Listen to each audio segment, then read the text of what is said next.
pouvez le télécharger, vous pouvez le garder sur votre téléphone, voilà. Et du coup, comme ça, vous ne louperez rien. Et tout est en direct ici, bien évidemment, donc si jamais vous avez une conférence,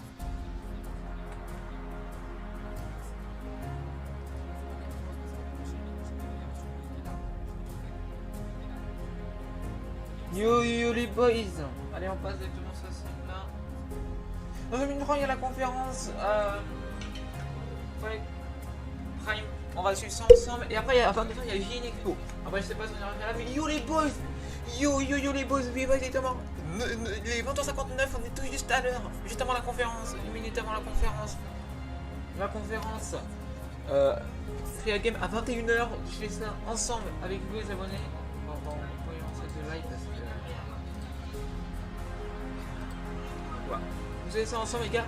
Il reste plus une minute avant la conférence. Une minute, pile, une minute. Il y a 57 secondes, 57 secondes, 55 secondes. Allez, c'est parti.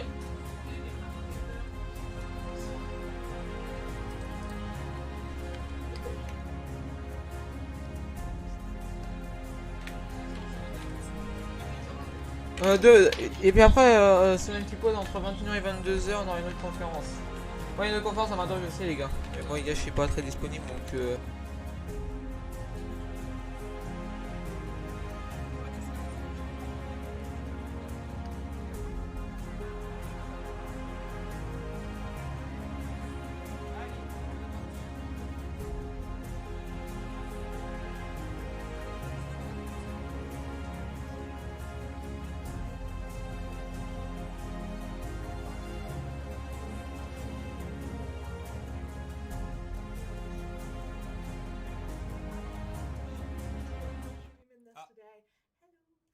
Hello there guys, my name is Opal Cadman and welcome. Today I have three main tasks. The first one is to introduce you to Koch Media's brand new premium gaming label. Number two is to take a deep dive into some of the games coming to that label. And finally, number three is to show you what the new label will be getting up to in the streaming world. I want to welcome streamers who are co-streaming this today. Hello. Some of you guys are guys who I have looked up to and watched for many years.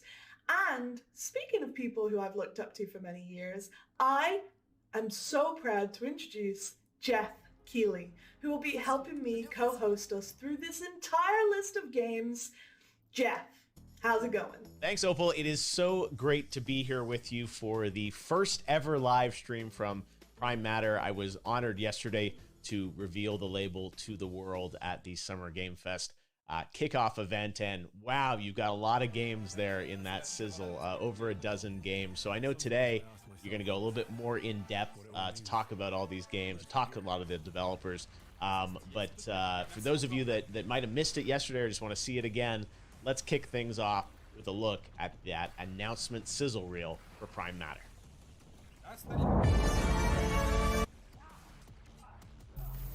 Why play to your limits when you can break them?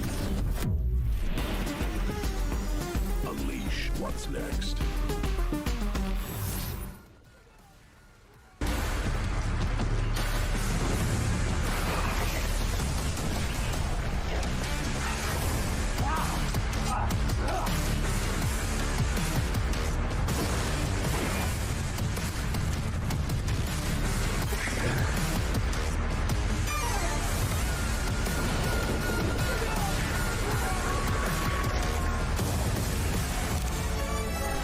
Yo les boys, yo les boys, c'est pas une micro. Désolé. C'est pas la conférence.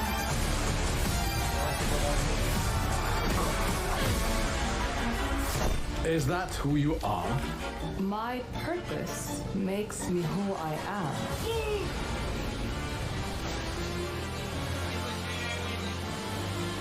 I finally have the feeling we're doing something worthwhile. Being relied on to succeed where others would fail.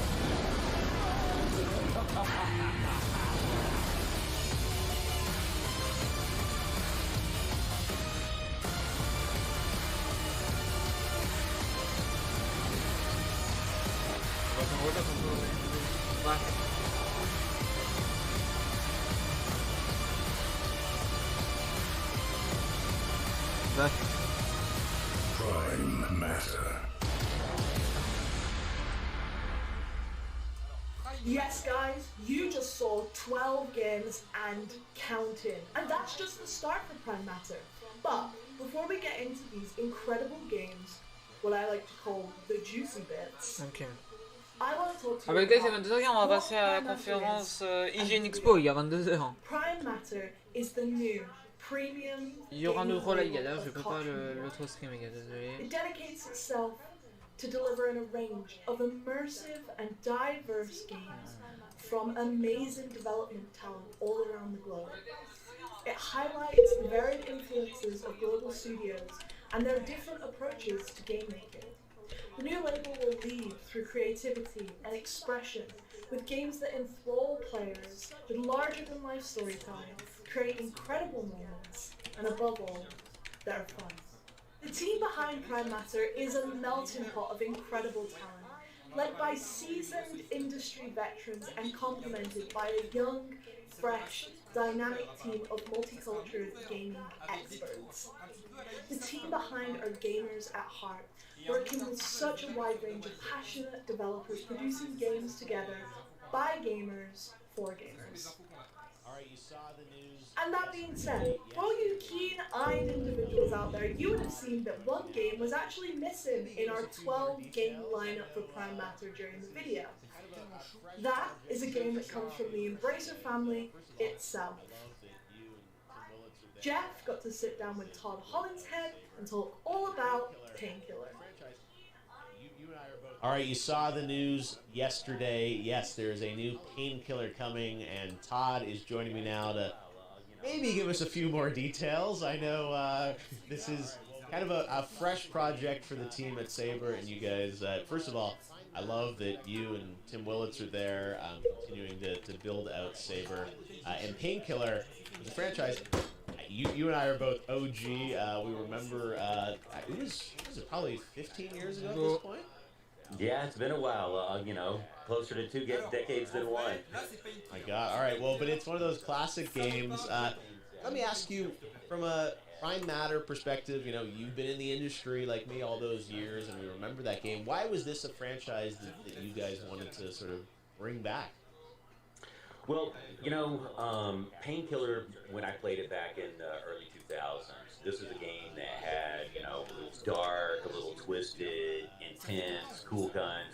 These are the things that, kind of hit the nail on the head of what appeals to me in a video game, both as, as a fan and then also as a publisher at Saber. So, we're hoping to capture those same sort of elements and bring those into the new game. Yeah, you guys are certainly masters of doing shooters from all your time at id, and Painkiller, does have a lot of that DNA of, fast-paced action with a little bit of a twist to it. And, the fact you guys are working with Prime Matter is also exciting. Brand new publisher, brand new label. What do you think of the fact that they're doing this label and it's such a diverse lineup of companies and partners around it? I know you guys work with a lot of publishers, but it's pretty exciting to see a new label announced. It doesn't happen every day. No, it doesn't. And, I think that within the Embracer group, it's just a business that is growing. We've got great leadership at the top. And so Koch Media is, wanting to expand their publishing. And I think that, the name they chose, Prime Matter, sort of is, sort of like the primordial soup of putting together stuff from nothing. So, it kind of makes me think of this is what we do when we make video games. You start with Pixel Zero, and then at the end of the day, you make a game. So I feel like that, that kind of resonates with hopefully the type of experiences that we're going to be providing, not just within Prime Matter and working with them between Saber and our partnership, but, across the Embracer group as well. Yeah, no, it sounds like they have a lot of games in development. The fact that you are bringing back Painkiller is really exciting, and I know, fans, of course, want to know a little bit about, what's the game going to look, how's it going to play. Probably can't share a lot of details about it, but you're kind of in the early stages of development now on this. Yeah, super early, and if anything that I would share, I'd probably get assassinated for back home once I get back to the developer, because all these, the first stuff that comes out almost always gets sort of iterated on and changed, and so we're trying to keep the lid on the details until we have something that's going to be really awesome to show.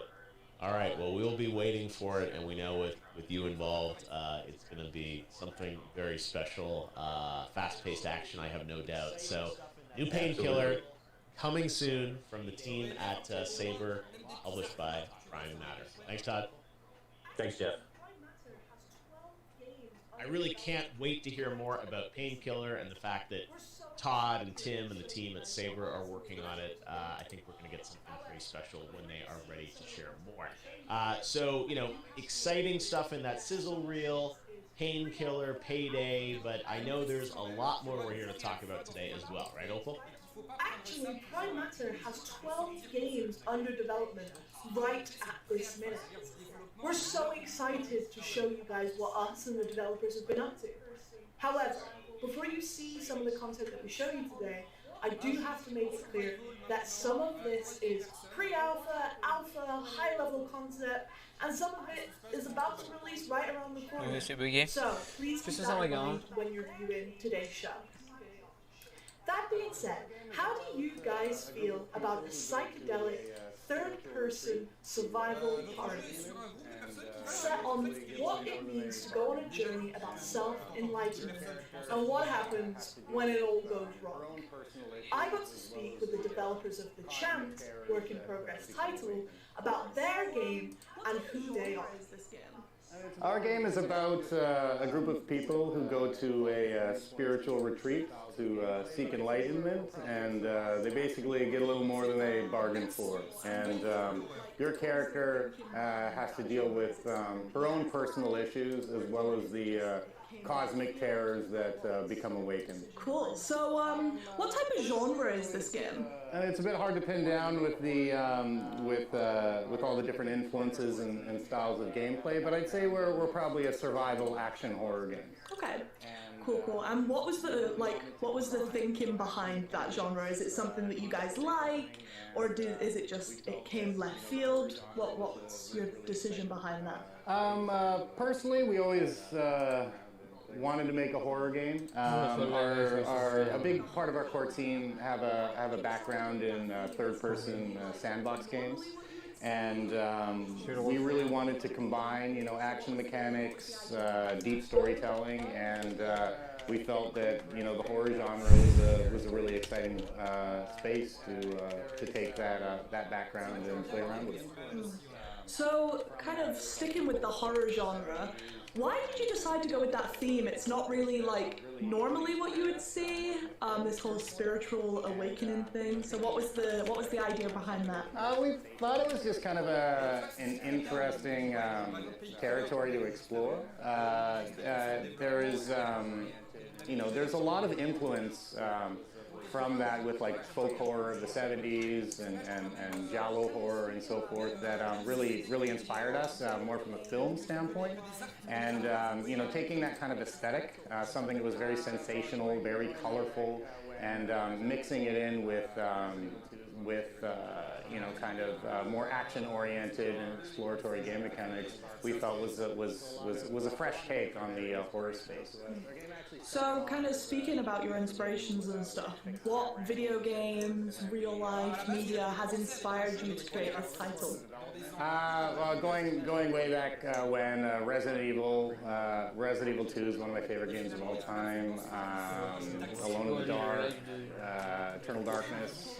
So a lot of games are very inspirational to us. Our game actually started off as a game with fixed camera angles and so forth, and then we over the course of development, just especially really focusing on bringing more of an action element to it.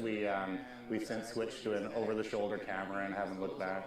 So kind of talking about changes and what you guys are doing on the development side, how close is the game to like the original concept? I understand you guys are still developing the game's quite far out, but from your original concept to where the game is now, how much has that differed? The core story and I'd say the aesthetic and the themes, those all remain intact. I'd say our gameplay as pour 22 our heures. team size grew, Ne vous inquiétez pas, we dans added 40 minutes, c'est pas terminé, on change de scène. we added deeper mechanics. Comme 25, I'd on say passera more directement sur action le to the trade. game. Our game actually has a fair amount of combat in it, Par contre, le especially dégâts, on je the vois pas melee énorme. side. Those were things that weren't too prevalent in our original Dans 40 concept. minutes, donc dans 50 minutes, faut A lot of those things are just kind of based on, you know, we were a very small team at first. So Ouais, à 54, tout le monde avec ton mollo. but every new person that joins, you know, Là, ça va être vraiment serré. brings something Il paraît new to the 23 heures, mix. on a So connu I'd say on that end, the game has evolved. Après, il paraît qu'il faut 23 heures And pour faire. Awesome. Kind of sticking on that point, you know, you got a small team, there's a lot of challenges that comes with that. What was the hardest part of making the game so far? The MB. hardest part was dépanner parce probably que trying je to pense make que a game that you know has more realistic production values because that's where our background comes from. On a smaller scale and budget. So for us, we had to be very strategic. Utilizing Unreal, we wouldn't have been able to build this game without utilizing an engine like Unreal. Previously, we had worked on more proprietary technology. And that's also great because new people that join the team can get up and running on the engine quite quickly. In addition to that, we've been using photogrammetry from the start for both our environments. All of our characters are also scanned actors, and we're using also tapping into a lot of what's going on in our city. Vancouver has a pretty big film industry, so really tapping into the film, the effects industry, and tapping into that area of expertise to just kind of try to do things as efficiently as possible. So you've mentioned like experience in the past and also kind of how rich Vancouver is. How much does that come in handy when you're working on the game? Oh, it's been extremely beneficial. Vancouver, is home to a lot of AAA studios. A large portion of us work together at Rockstar and United Front Games, and we also have people who have worked at the Coalition and EA, as well as some smaller independent studios as well. And in addition to that, having the film industry here where we can utilize local talent. We're working with union actors. We're scanning actors as well that we're using for our characters, and we're actually currently auditioning a couple remaining characters for the game, and as well as doing the finishing touches on our new motion capture studio. So we're going to be doing a full cinematics push over the coming months. That's a really exciting place to be right now. Awesome. Sounds great. In terms of exciting things, when it comes to this game, what are you most proud of at the minute where you are? I think the thing I'm most proud séries, on prend encore, of is just va y avoir what plein a small très prochainement. focused team can do when they're all sharing the same goal and vision.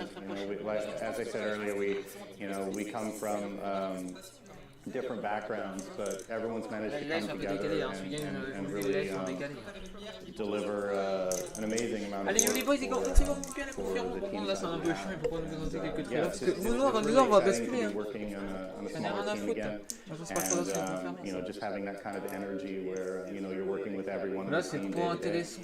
Yeah, I imagine that is a lot Quand on prend des different gameplays, to le gameplay, c'est probably what some intéressant. of you used to coming from those massive On ne comprend rien en plus, studios. si on met de l'anglais. So finally, what are the benefits of signing up with a global publisher like Koch and also, being featured on their brand new label? It's truly an exciting place to be. We've been kind of pushing our game as far as we could, and this partnership is really helping to provide more reach and more resources, but I think most importantly also just having a partnership on getting feedback and helping to really expand and push the vision of the game. We've already received a lot of feedback on the title, and being a small team, we're often in our own little echo chamber, and even in a short period of time, we've been able to act on a lot of the feedback, and the game has improved considerably since then. Well, Mike, thank you so much for your time. It's been awesome to talk to you and find out a little bit more about what you guys are going to be offering for the new label. And I can't wait to let gamers finally get their hands on the content. So thank you for your time. From psychedelic horrors to internet rumors, our next developer created the huge open world of Bohemia and took us on an adventure through the Holy Roman Empire. However, there have been some leaks that this action RPG may have a home on the Switch. Opal sat down with Warhorse Studios to try and get to the bottom of it. Kingdom Come Deliverance on the Switch. That is quite some news. Yes, that's true. Kingdom Come Deliverance is coming to the Nintendo Switch. And as you said, it's about gamers, devs, and games. In our case, or in this case, actually gamers play an integral part in the story. What do you mean? Well, some kind of confusion happened in the end of last year. We Warhorse Studios were preparing the release of the Kingdom Come Deliverance Royal Edition on PlayStation and Xbox, but someone most likely ticked the wrong box in Japan, and it looked like it's going to be released on Switch as well. Of course, by that time there was nothing existing like that. We were not even thinking about the possibility that Kingdom Come Deliverance could go on the Switch. However, Nintendo Japan took this information, some Japanese media, and then the snowball started rolling. All of a sudden it was the talk of the day. Kingdom Come Deliverance is releasing on the Switch, but as I said, nothing like that was planned at all, and we didn't even think about that. Now, a few months back, and we think it was still somehow cursing around in the Nintendo database. Nintendo of Spain posted a picture on Twitter where they had different pictures of open world games, and they were promoting already existing open world games on the Nintendo store. And if you clicked on the picture, actually you couldn't. There was nothing like Kingdom Come Deliverance, of course not, because, as I said, nothing like that is existing. However, again, it created confusion. People were talking about it again, like, okay, so is it coming, is it not coming? But for us, actually, and as I said, we didn't think about that until that time. For us, we started to think there's a lot of interest, there's a lot of buzz, people are actually talking about us, reaching out to us, like, they seem to want Kingdom Come Deliverance on the Nintendo Switch, so we started to think, and since we are already in the Koch Media family, or the Embracer family, and there's a lot of talented studios, so is Saber Interactive, and who but them would be actually capable of bringing the Kingdom Come Deliverance version on the Switch. So we sat together, and now we are here talking about the Nintendo Switch version of Kingdom Come. So what you're saying is that a community of gamers made this happen? More or less, yes. The community feedback we got, of course, was a big drive for this entire project. But this comes from our general background. So think of the Kickstarter project we had in the day. So without the community, there wouldn't be any Warhorse Studios or any Kingdom Come Deliverance. So we always try to be very close to them and working together with them, and even coming up with crazy ideas together with them. So, for instance, the Savior Schnapps, our own liquor we created later, was actually a community idea. We have our own beer brand. We recently released a blue brick set, like a building set for Kingdom Come Deliverance buildings. And now one of the latest projects is the Kingdom Come Deliverance soap bar, which should give you the real medieval smell. In that case, I must say, it actually medieval smells actually pretty well. And we are coming up with crazy stuff like that. Our next new merchandise project is a Farkle boxed board game, kind of. So Farkle, for those who don't know, that's like a Kingdom Come Deliverance minigame, a dice minigame you can play in the game. And now with Griffon Studios we are coming up with a boxed version you can get and play Farkle at home against your friends or against your family or whatever. So that's pretty cool if you ask me. But generally, if you're interested in these kind of stuff, just check the Warhorse Studios social media accounts. You get all the information you need there. Ooh, my favorite. Soapy hot news. Speaking of soapy hot news, how do you feel about Warhorse being under the new label Primetime? It's a huge honor, of course. We were working together with Koch for over 4 years already. In 2019, we then even became part of the entire Embracer family, so that was a big thing. And now being able to take part at the beginning of something new, be there when there's a new label being created, that is a big thing for us. And especially if you consider that we come there as an established partner already, that is really cool, and we are looking forward to a bright future. Thank you very much, Toby. We cannot see what Warhorse has got cooking. However, until that time, Toby, bye! So are we. Thank you very much, and see you. From internet rumors back to reality, we will have more on Kingdom Come Deliverance for Switch as we get it. All right, let's move from RPGs to FPS games. Final Form, which is a working title, is an action-packed sci-fi adventure where you play the role of a humanoid avatar of a sentient spaceship sent on a mission to the edge of the known universe to battle an unstoppable play. The game is still a long ways from completion, but here's a very quick peek at what's in store. Ah, foi como... Esqueci.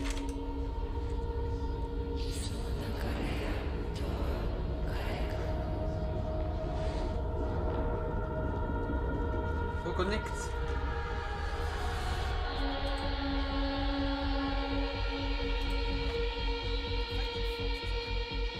Problemas com o micro.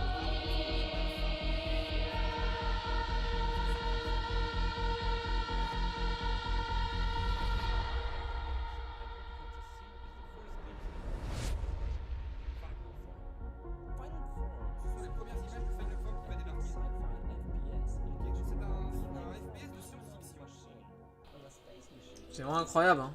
Oh putain, attends, faut écouter.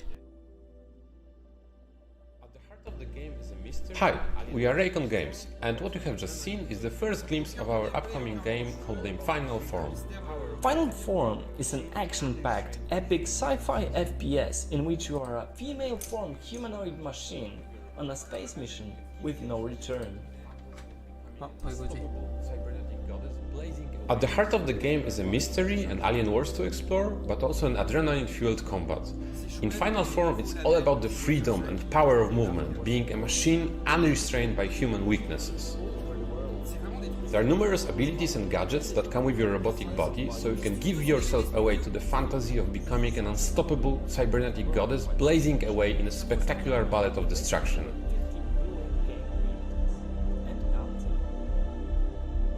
Raycon is located in Warsaw, Poland, with additional team members located all over the world.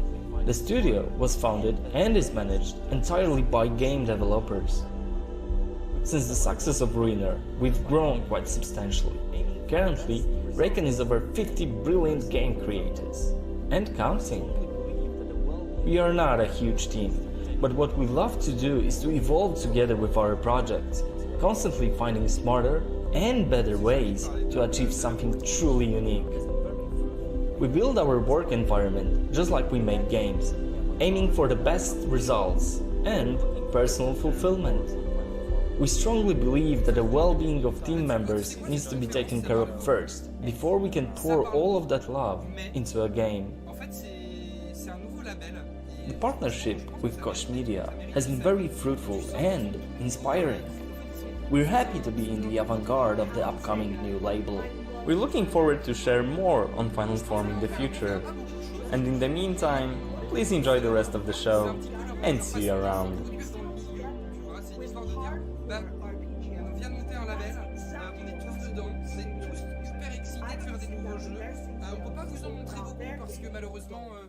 I have to say, guys, I love the soundtrack from Final Form. Moving on to our next game, which is just as special. What if you took Lovecraftian and Gygax themes and mixed it all together with hardcore RPG elements? That's exactly what Massive Works Studios are doing. I got to sit down with their CTO to talk about their game, Dolmen. Wow.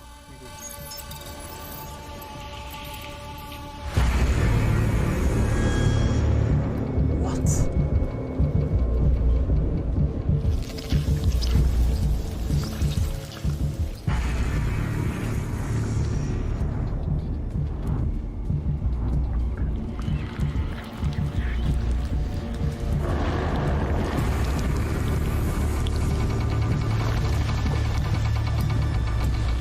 C'est quoi ça?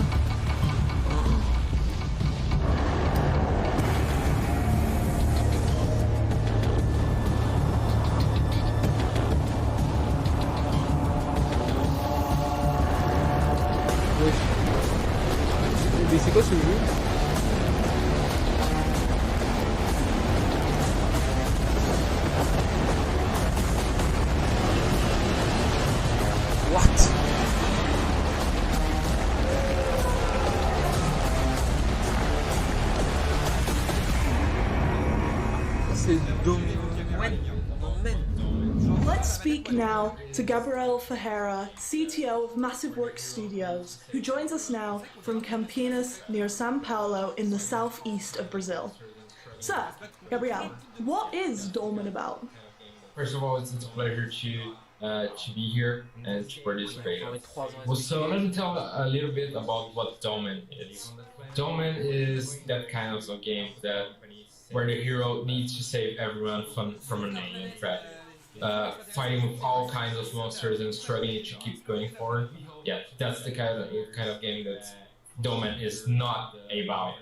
In this game, you actually save the drillers, which is the alien species that live on that planet, but you're going there to help a company save its investment. So you're not really the nice guy that's trying to save everyone. It's just a job. But we hope that the players consider the humanity, the greed, the war, and the spares and the challenges that come to mind along with that job. Taking all that part, and yes, Dolmen is also about fighting all kinds of monsters and struggling. After all, it is a hard game. It's a hardcore game. It's inspired on Souls-like, so yes, you're going to die a lot. Awesome, thank you. So, when thinking about the name Dolmen, obviously you guys went for that for like a very specific reason. What's the thinking behind the name? Why did you go for Dolmen? So there was many things that came to our mind when describing the name of the game. Dolmen, which means a single chamber tomb, a megalithic tomb. We thought it would be a good word to describe this stone, this crystal that we have that is related to that. In many ways, everyone that deals with this crystal in the game is close to bringing problems to everyone that is around. And we want this to be the main piece. Cool, awesome. And now I know that people may or may not have heard of Dolmen before, so it is already out there in the world. But how long has it taken to get to this point? Oh, it's been a long journey since the beginning of the project. We started at late 2016, so it's been almost 5 years now, and probably just a bit more to come out. About our journey, if it wasn't the support that we had since the beginning, either our community, the Kickstarters, and you guys, I believe we would not be here right now. Lovely. How have you been inspired by other games? You mentioned like the Souls-like obviously inspires it. You know, are there other games that inspire you? And also, what games do the teams like?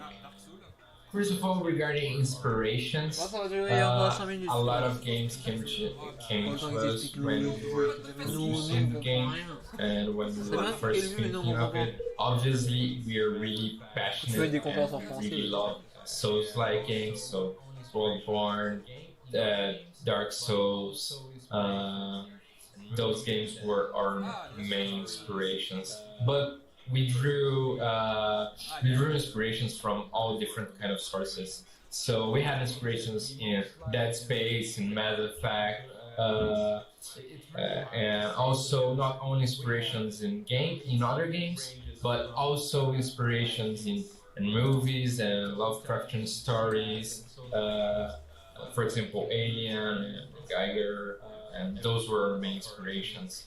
About games that we most like and games that our team likes, it's really hard to say because we have a team that ranges from likings Dota to CS and Souls-like games. But what I can really tell you is that every one of our team is passionate about the project because they love doing what they do, which is a hardcore game. Yeah, and that makes sense as well when you get hands on Dolmen, all these inspirations that have come in. So the game is set in a sci-fi universe. Is there any specific reason you decided to go down that route? Was there any other routes that you considered at first? Yeah. Well, the humans are afraid of what they don't know, and the universe has infinite possibilities. There is always something unknown that we can explore in space. So that sci-fi setting really was something that we could use to throw everything that our insane minds could come with. So we wanted to use the sci-fi as a tool to reach this goal, to present the player a world of unknown that he can fear and he can enjoy it. No, absolutely. And while we're kind of on the point of humans and Earth, you guys are based in Brazil, which is awesome. Are there any specific challenges that you face during development because of that, or just in general? Yeah, there were a lot of challenges that we faced along this 5-year journey. We obviously had to adapt our workflow in these late years. So 2020 and 2021 was a really challenge for us. But it was something that we could adapt well, especially because even that we're based in Brazil, we're not only based in a single location. We have people spread across the country. So it was easy enough to overcome that challenge. But there were several challenges since getting development kits, finding people that are really capable of helping us to deliver this amazing game, and that's what we gather, and that's something that our company appreciates the most and really gives value is the people that we work with. They were really incredible people, and they were really rare over here. Absolutely, that's really cool. Kind of on that theme of development and challenges, given how development and technology often dictates how a game evolves throughout its development, how kind of close are you to the original concept that you guys came up for Dolmen? Well, there are different point of views on that answer, especially because we started really small. In the journey of the game, for example, it started as a concept from a few friends that get together and they brainstormed it for months, the game, subverted in two senses. And one of them, when we first started the game is huge and is insane and has a lot of background on it. It has all this universe around it, so a lot of it has been built. So people that loves lore and loves the universe that we are creating, they will have a lot to explore on that side. But the game from its original concept evolved a lot, especially now that we have more tools at our disposal. So on the tech side, it advanced way better than we imagined. Back 2016, we didn't have all the resources that we have now. So, of course, we made some sacrifices here and there and in order to achieve our goal. But we're never happy with satisfied at that point of satisfaction, you know. We want to reach more. At the end of the day, this is also a game and we are having fun, but on top of all, we want to make a brilliant game for the player. Absolutely. And speaking about like making the game and the development of the game, seeing as you are lead programmer as well, what was the hardest part of making the actual game? I believe that we could have gone into different options. Especially, for example, we could have wanted to make a game that was simpler or smaller, or not have that many hours of gameplay. But we decided to go to a hardcore game, even though it's the first game of our company. So we decided to go full into that challenge. We faced a lot of challenges, as I mentioned previously, but I believe the hardest part of the game was finding the correct professionals and focusing on what we were doing. Je vais couper celui-là, je pense que 30 secondes après, j'aurais déjà avancé l'autre. Keeping yourself J'ai juste une focused pause de for 30 5 secondes years sur le live. on Au revoir les abonnés, je suis en ligne, et bah ouais, je fais 30-40 secondes après, 40 secondes après, je serai en ligne. especially Ouais, right now. So it was a difficult decision, but we wanted to make that. Regarding programming, and as a programmer, there's a lot of that I could keep talking about. What is the harder? Multiplayer is always challenging, but finding that balancing fit. So the game that is not unfair, but is hard. So we wanted to aim hard for players. So this was really something that was hard. So you mentioned like 5 years of development, which is a crazy long time. How have you kept yourself motivated? How have the team kept themselves motivated? I won't say that it was easy, because it wasn't. But I would say that most of all, we were always having these meetings in order to play the game. Even now that we are remote, we keep getting up every day and making a meeting and showcasing what we are doing and working alongside. Also, a lot of things that happened before COVID was the events. The events always made us super happy. So showcasing the game to everyone and getting the players to play the game and see how they react, it was something incredible for us. It really made us feel proud of what we were doing. Yeah, absolutely. I feel like everyone's missing that event feeling, right? When you actually get to see people on the games and you're like, oh wow, everyone's loving our games. I think it's something that everyone is missing, definitely. Speaking of kind of motivation and happy times, what are you most proud of this game? What have you guys worked on that you're like, yeah, we did that? I believe that the universe that we created is amazing. It has a lot of background from it. So, for example, we even made some comics for it that we prepared.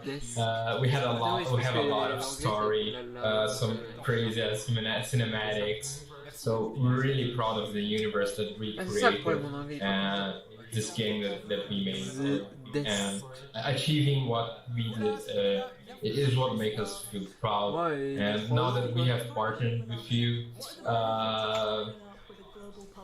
getting to expand that universe and getting to get closer to our original concept and what we meant for it, that is something that makes us really happy.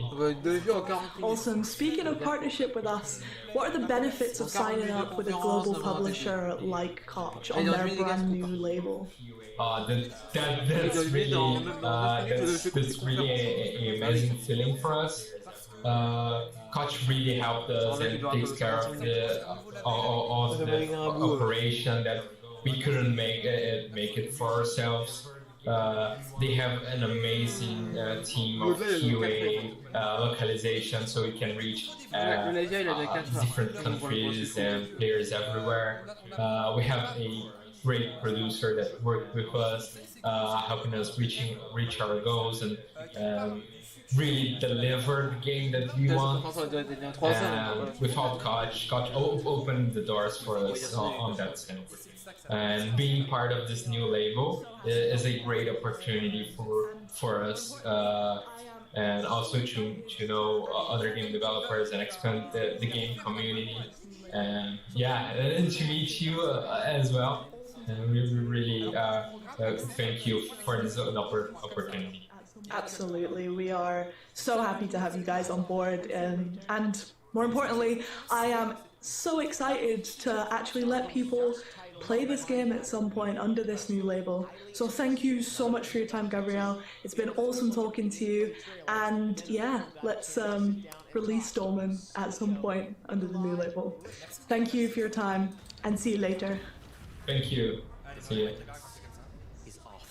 Now, the first title from Prime Matter will be the beautiful, highly anticipated King's Bounty 2. We have a first look at the gameplay trailer, and then Opal got a chance to sit down and talk with CEO Nikolai Baryshnikov. The balance is off.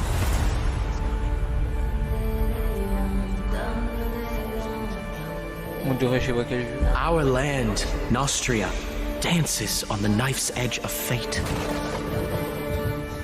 King Claudius, my father, cannot lead, and his absence has set the realm in motion. Something is coming. Now the burden of the crown falls onto me. Nostria was flourishing,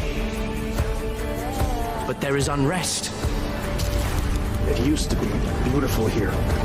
My wife and I had a nice life then. Conspiracy, sabotage, necromancy. They all threaten this land asunder.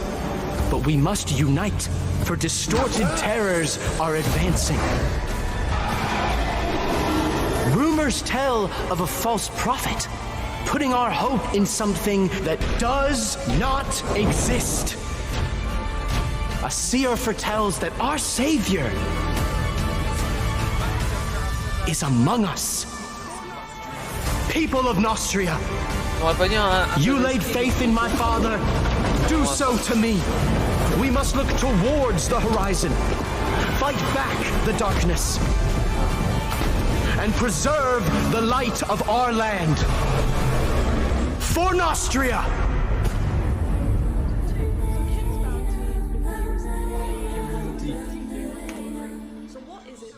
Hello there guys, thanks for joining me, and I am joined by Nikolai Baryshnikov from 1C Entertainment, who is CEO and creator of King's Bounty 2. So King's Bounty has been years in development and has a 30-year pedigree. So what is it that makes King's Bounty 2 so special? The original King's Bounty was a grandfather of games of series like Heroes of Might and Magic. So it created these turn-based gameplay when you have a hex-based battlefield and the troops are moving in turns.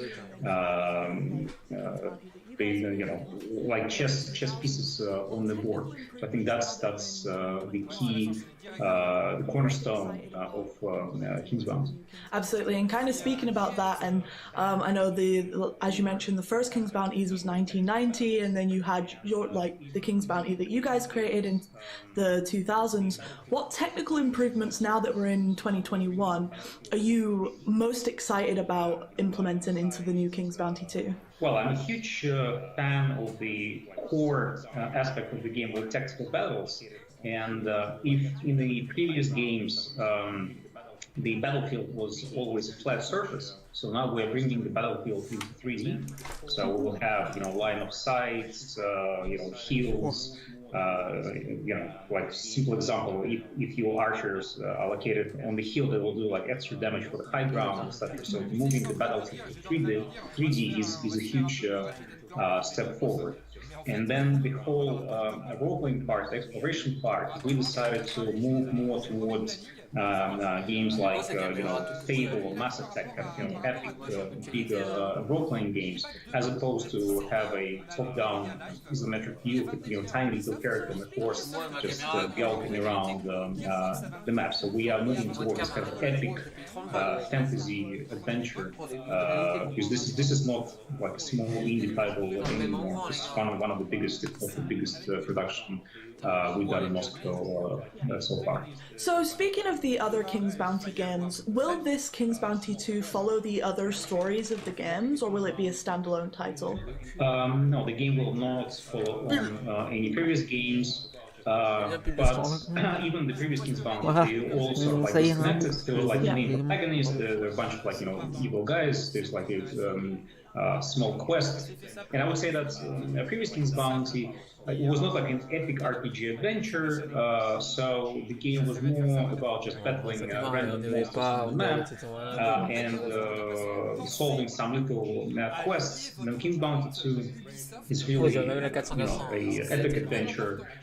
We spent like dozens of hours solving puzzles, working with different factions, making decisions that change the character and the world. So we're really moving much more towards an epic RPG. However, this is a rare combination where our game King's Bounty is not an action RPG. It's not a Witcher game where you have to, quickly press buttons on the joysticks and battle enemies in the field. It's interesting crossbreed of a high fantasy role-playing game with a tactical strategy title, which I wouldn't. It's not like quote unquote was never done on console, but this is fairly unique combination for the console. And for me, like great inspiration was a modern remake of XCOM, for example, because I was a huge fan of XCOM that was released in 1994, 1996. And the modern console reinventing of XCOM, this is something we're trying to achieve with King's Bounty, really make a modern game that works well on modern platforms, that works well with current understanding of gamers, how a game should look like. So we're trying to enhance it in every possible direction. Yeah, cool, awesome. Kind of speaking about the story of King's Bounty 2 and how it differs, it appears to have a darker, more gritty aesthetic compared to its predecessors. What was the design philosophy around that? Why did you decide to go with that instead? That's an interesting question. We've been debating on the design approach. And again, as I said, we spent a lot of time prototyping, working on the core gameplay and the looks and the art of the game. Previous game had this more cartoonish, fancy indie look, but we decided we are now trying to play in different leagues. We're trying to make a much bigger title, big game, epic adventure.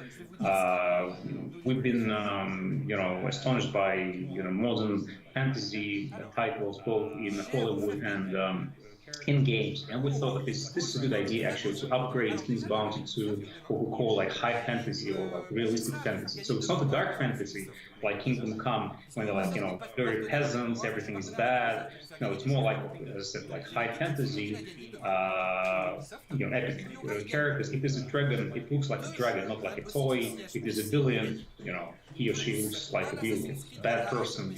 That was the main philosophy. Plus, game development evolves, and I don't think that it's a good idea to take a game of 2008 and just make a replica with slightly enhanced graphics in 2021. So you need, especially for consoles, there's a specific expectation of somebody coming to the store or buying the game digitally or online. Okay, this is like a 49.59 game. It has to look graphically and gameplay-wise like this. There's an expectation, and we believe that that's what we have to do. Yeah, so we've mentioned that this game combines different kind of ways that you can play the game, basically, from third-person RPG elements to this unique fighting system, this kind of chess-like fighting system. Why did you choose, with the evolution of game design and how people play games, why did you choose to stick to these hybrid game mechanics? Do you think that this is kind of what makes King's Bounty? Absolutely. On s'arrête là pour ce soir. Comme dire, il y a une expo.